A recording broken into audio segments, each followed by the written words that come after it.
Bonjour, c'est Kevin et bienvenue dans cette nouvelle vidéo. Donc comme vous avez pu le voir, on est vraiment sur un concept complètement différent comme je l'avais annoncé dans les précédentes vidéos.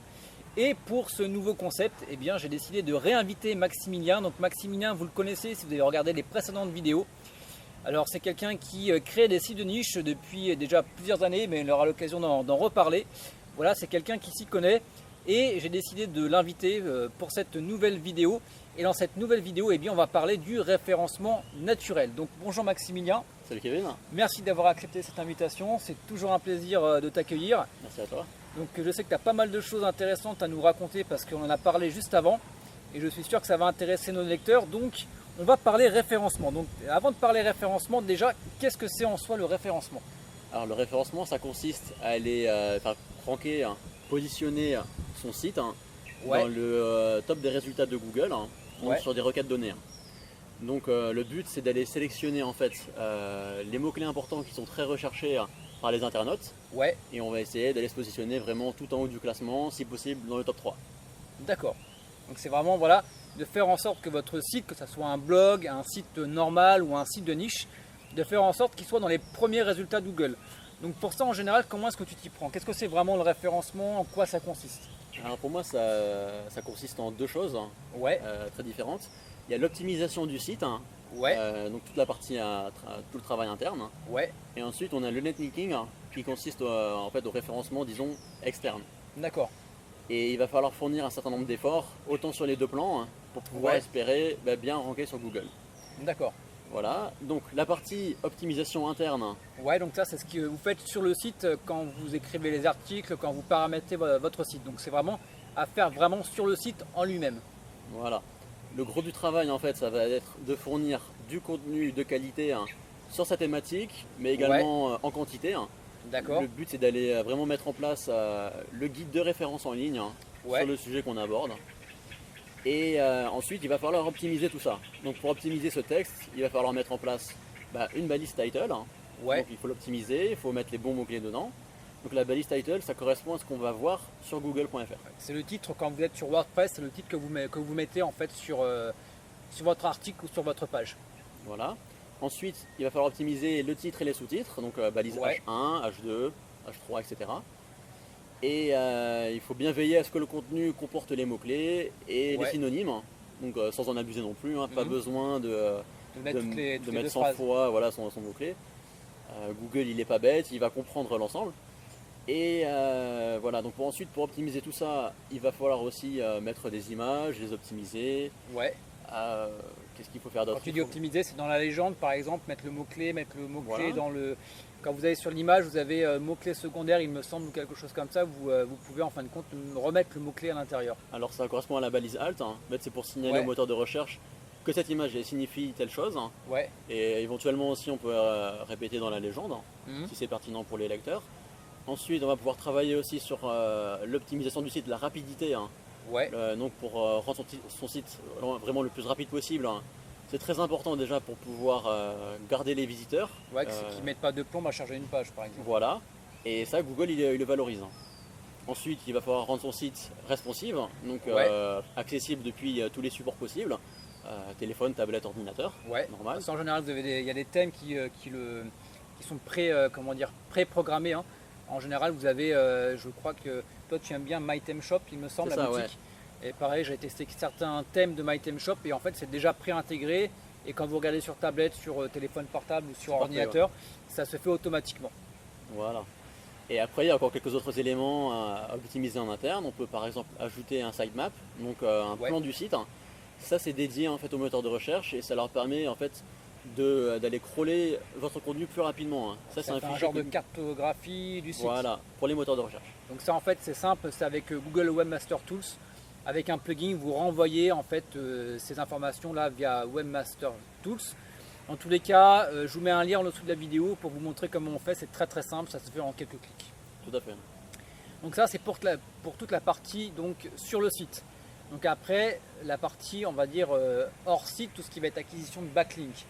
Donc les bases. Donc là les bases, ça va être d'aller créer des liens vers son propre site. Donc il va falloir obtenir des liens si possible dofollow.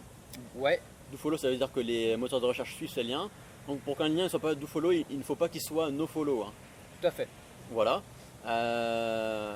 Les meilleurs liens que vous pouvez obtenir pour vos sites, hein, ce sont des liens depuis des blogs thématiques, hein, donc dans la même thématique que vous, hein, ou une thématique proche. Parce que parfois ça va pas être facile, par exemple pour un site sur les 6 circulaires, d'aller obtenir un lien sur un autre blog sur les 6 circulaires. Ouais, c'est pas évident. Donc on va plutôt aller chercher là du côté outillage, maison, ce genre de blog.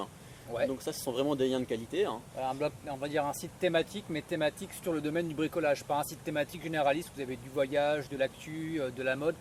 Un site thématique sur une thématique bien particulière. Voilà. Ensuite, on va avoir d'autres types de liens. On va avoir par exemple les sites de communiqués de presse. Ouais. Donc là, souvent, ils sont plus généralistes, hein, mais ça peut faire des bons liens. On a les annuaires, hein, qui sont là très populaires. Ouais. Je pense que c'est la source de liens la plus populaire sur Internet et aussi l'une des moins onéreuses. Ouais. C'est pas cher. Et par contre, il faut savoir que les annuaires, c'est pas forcément les meilleurs liens parce que pas thématique, c'est mélangé parmi des milliers de liens sur les annuaires. Donc à obtenir avec modération, en même temps que des liens de qualité. Hein. En général, les annuaires, je veux dire, la première chose que tu fais quand tu crées un site, c'est tu vas dans les annuaires. Donc chaque site qui est créé sur Internet a au moins un lien sur un annuaire. Donc c'est vrai que c'est quasi systématique. Hein. Voilà, c'est quasi systématique. Après, on a les commentaires de blog. Hein. Ouais. Donc ça consiste à laisser un commentaire sur un blog, laisser un lien vers son site. Hein.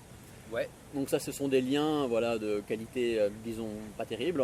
Mais ça permet aussi d'obtenir des liens thématiques. Si on va commenter, permet de faire un ensemble de liens en fait. Voilà.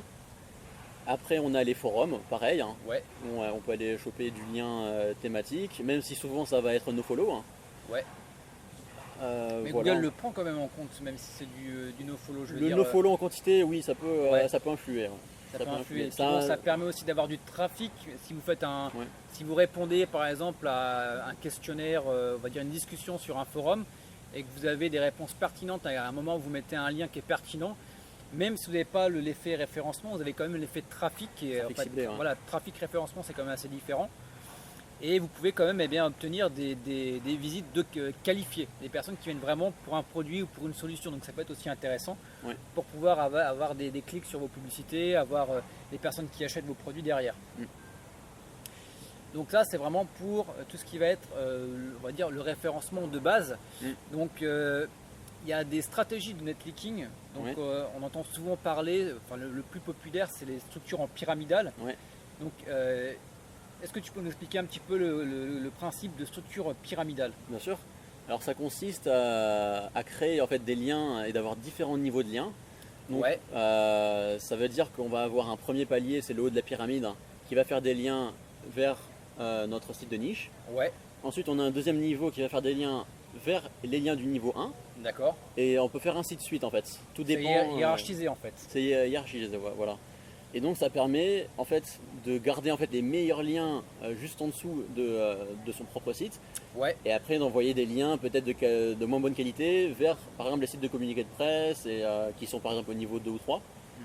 Et ça va permettre de donner vraiment beaucoup de valeur aux liens qui font un lien vers notre site. D'accord, c'est là on va plus viser la qualité sur les liens du premier niveau que la quantité. Voilà. Et après on va avoir de plus en plus de liens, mais de force plus ou moins de moins en moins bonne qualité. En fait. C'est ça, exactement. Ce qui permet aussi de servir de fusible, entre guillemets, si ça plante sur un palier, ça ne va pas impacter directement votre site à vous qui va être en haut de la pyramide et vous avez le temps de vous retourner éventuellement pour protéger tout ça. Donc, donc là on est vraiment sur les basiques. Donc après, alors un truc qui est intéressant, donc c'est plus si vous vous lancez sur des sites de niche. Sites de niche, généralement on cherche une concurrence très très faible, ce qui fait que ce qu'on vous a expliqué jusqu'à maintenant, les basiques, les annuaires, les forums, les communiqués de presse, les liens thématiques, éventuellement mis sous forme pyramidale, c'est largement suffisant pour vous positionner dans les premières pages de Google, voire dans le top 3, voire dans le top 10. Après, si vous êtes sur une thématique qui va être un peu plus concurrentielle, ça arrive. Si vous êtes si vous êtes blogueur, si vous travaillez sur un site plutôt généraliste, vous n'avez pas forcément fait attention à la concurrence, mais parce que c'est quelque chose qui vous plaît.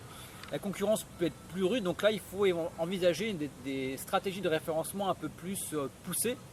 Donc qu'est-ce que ça peut être? Alors là on peut très bien imaginer partir sur la même structure pyramidale, mais il va falloir envoyer encore beaucoup plus de liens en fait. C'est juste une question de quantité, d'investissement, et il faut avoir beaucoup de moyens. Donc on peut essayer aussi de varier les types de liens, on peut aller créer des blocs satellites. Hein. Ouais, donc blocs satellites, juste pour nous rappeler ce que c'est. Alors ça consiste à aller créer par exemple des blogs gratuits hein, sur des plateformes comme Blogspot, WordPress.com, tout ça il y en a un paquet, hein. Il y en a plein. Et en fait, ces blogs ils pourront aller faire des liens soit vers le monisite, soit vers les liens importants qui font des liens vers le site de niche. Ouais. Et donc voilà, ensuite on peut vraiment envoyer tout type de liens vers ces blogs satellites hein, pour essayer de leur donner un maximum de popularité et pas vraiment se soucier de la qualité, voilà. C'est pas très important.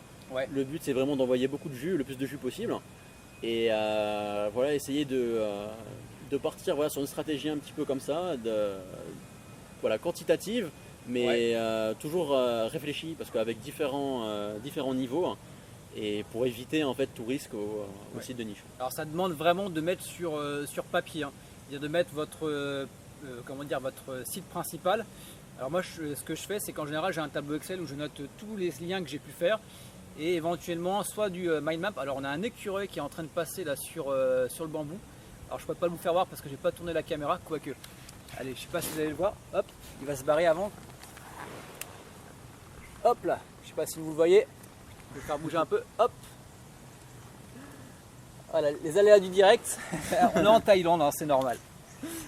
Donc, ouais, donc c'est de tout mettre éventuellement sur papier ou sur votre PC, mais voilà, d'avoir un visuel, de savoir où vous en êtes, parce que c'est vrai qu'à partir du moment où on commence à faire du référencement, alors quand c'est un site, ça va. Quand c'est un site où il y a très peu de concurrence, ça va encore, mais quand on va vraiment sur des stratégies assez poussées, il faut vraiment savoir là où on en est, savoir si les liens ont été validés, à voir s'ils n'ont pas été enlevés aussi, parce que ça arrive également. Donc ce qui va nous amener justement à la dernière partie de cette vidéo, c'est tout ce qui va être sous-traitance. Ouais. Parce que si vous avez un seul site, ça va. Si vous avez 2 sites, ça peut encore aller. 3 sites, ça commence à être un peu lourd. Et si vous êtes un peu comme Maximilien et moi, que vous créez en minimum 2 à 3 sites par mois, et à un moment, c'est pas du tout gérable. Ouais, tout à fait. Donc au niveau des plateformes de sous-traitance, d'optimisation, il y en a plusieurs, que ce soit pour les annuaires, pour les communiqués de presse. En tous les cas, rassurez-vous, je vais vous mettre tous les liens en dessous de la vidéo, que ce soit le site principal de Maximilien, que ce soit donc les liens dont on a parlé et dont on va parler juste après. C'est tout dans la description de la vidéo, vous avez juste à les regarder. Donc tu me dis si tu utilises les mêmes que moi. Ouais. Pour tout ce qui va être soumission aux annuaires, j'utilise eReferrer. Ouais, pareil.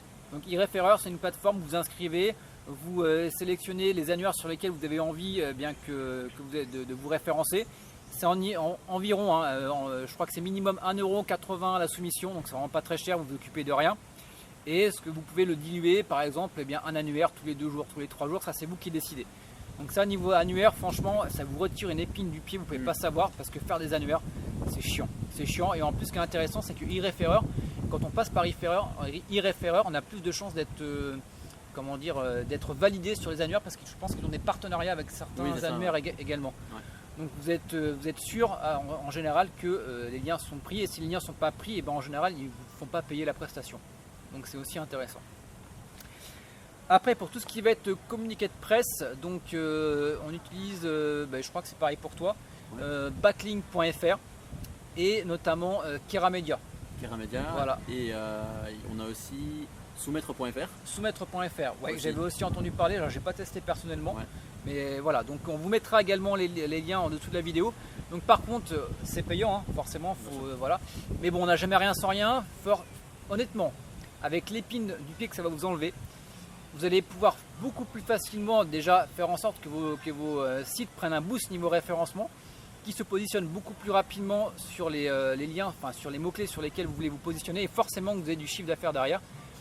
Et honnêtement, vous dépensez, perso, moi je dépense entre 500 et 700 € par mois en référencement, en rédaction. Je crois que c'est un niveau supérieur, hein. Je crois que tu dépasses la barre des 1000 voire 2000 € facile. Ouais, dans les 2000, ouais. Voilà, donc après on est à un niveau qui fait qu'on peut se le permettre. C'est vrai qu'au début on fait par nous-mêmes, mais après faites-le étape par étape. Si c'est que les annuaires, c'est que les annuaires. Mais au fur et à mesure, vous allez voir que vous allez progresser vraiment très rapidement, et ça va être un peu exponentiel. Après, pour tout ce qui va être réseaux sociaux, création de réseaux sociaux, avant moi je le faisais moi-même, et par la suite j'en ai eu marre, et pour 5 €, alors c'est sur un concurrent à Fiverr, c'est 5 €.fr ou .com, je vous mettrai le lien en dessous de la vidéo.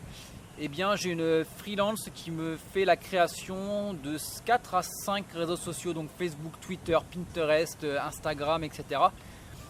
Voilà, pour 5 €, donc ça vaut vraiment le coup, ça évite de perdre du temps pour rien.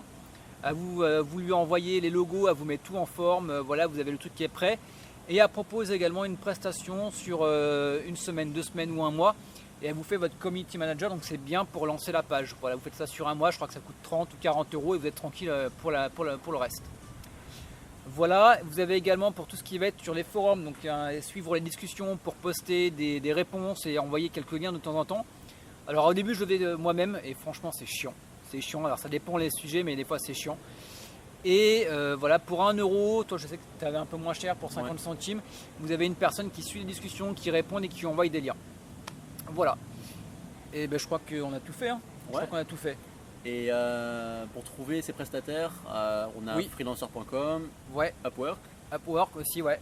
Et après, je pense qu'il y a moyen de trouver aussi différentes manières. Ouais, sur les forums, sur certains forums, vous postez des annonces et vous trouvez assez facilement. Pour tout ce qui va être post sur les forums, généralement les freelances, les rédacteurs vous proposent également ça en complément de prestations. Faut voir directement avec eux. Voilà, bah écoutez, on en a terminé pour cette première vidéo d'une longue série. Et donc on se retrouve très bientôt pour de nouvelles vidéos, toujours en compagnie de Maximilien. À bientôt. Ciao, bye bye.